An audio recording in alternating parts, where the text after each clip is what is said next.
Hi friends, welcome back to cinema vision. இயக்குனர் இமயம் பாரதிராஜாவோட மகனான மனோஜ் பாரதிராஜா நேத்து மாலை உடல்நிலை காரணமா உயிரிழந்திருக்கிறது தமிழ் திரையுலகத்துல மிகப்பெரிய சோகத்தை ஆழ்த்தி இருக்கு. இயக்குனர் இமயம் பாரதிராஜாவோட மகன் தான் மனோஜ். இவருக்கு வயசு 48 ஆவற நிலையில இவர் உடல்நல மோசமான நிலையில இருந்துட்டு வந்துட்டு இருக்காரு. மனோஜ் ஆரம்பத்துல உதவி இயக்குனரா பணிபுரிஞ்சு வந்துட்டு இருந்த நிலையில அப்பாவோட இயக்கத்துல வெளிவந்த தாஜ்மஹால் படத்திலையும் நடிச்சிருந்தாரு. அண்மையில கூட மாநாடு படத்துல போலீஸ் அதிகாரியாவும் நடிச்சிருப்பாரு. மனோஜுக்கு மாரடைப்பு ஏற்பட்டு தான் இப்படி ஆயிருக்காமா. அதுக்கு முன்னாடி இவர் சர்ஜரி எல்லாம் பண்ணிருக்காரு. அதுக்கு முன்னாடி இதய சர்ஜரியும் பண்ணிருக்காரு. கடந்த 6 நாளைக்கு முன்னாடி தான் மருத்துவமனையில இருந்தே டிஸ்சார்ஜ் ஆகி வந்திருக்காரு. இந்த நிலையில அவரோட சிறுநீரகங்களும் செயலந்திருச்சு அப்படிங்கிறதுனால அதோட அறுவை சிகிச்சை செய்யும் போது உடல் ஒத்துழைக்காம தான் அவரோட உயிர் நேற்று மாலை பிரிஞ்சிருச்சு அப்படின்னு மனோஜ் பாரதிராஜாவோட மறைவுக்கு தமிழக முதல்வர் மு.க. ஸ்டாலின், இளையராஜா, சரத்குமார், நாசர், டி. ராஜேந்திரர், குஷ்பு, வெங்கட் பிரபு ஆகியோர் இரங்கலை தெரிவிச்சுட்டு வராங்க.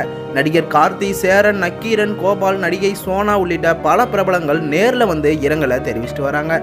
எந்த ஒரு அப்பாவுக்குமே இப்படி இந்த ஒரு நிலைமை வரக்கூடாது அப்படின்னு நடிகர் சூரி, ஸ்ரீகாந்த், இயக்குனர் சேரன் உள்ளிட்டோர் தெரிவிச்சுட்டு வராங்க. பாரதிராஜாவை இந்த நிலைமையிலிருந்து எப்படி மனசை தேத்தி கொண்டு வருதுன்னு தெரியல அப்படின்னு கண்ணீர் மல்க பேசி வந்துட்டு இருக்காங்க. பாரதிராஜாவோட மகனோட இறப்ப பாரதிராஜாவுக்கு மிகப்பெரிய தாகத்தை கொடுத்திருக்கோம். இதனால நாமும் நம்ம சேனல் சார்பா அவருக்கு ஆழ்ந்த இரங்கலை தெரிவிச்சுக்கலாம். இது போன்ற அப்டேட் நியூஸ் தெரிஞ்சுக்க சேனலை சப்ஸ்கிரைப் பண்ணிட்டு பெல் ஐக்கனை கிளிக் பண்ணிக்கோங்க.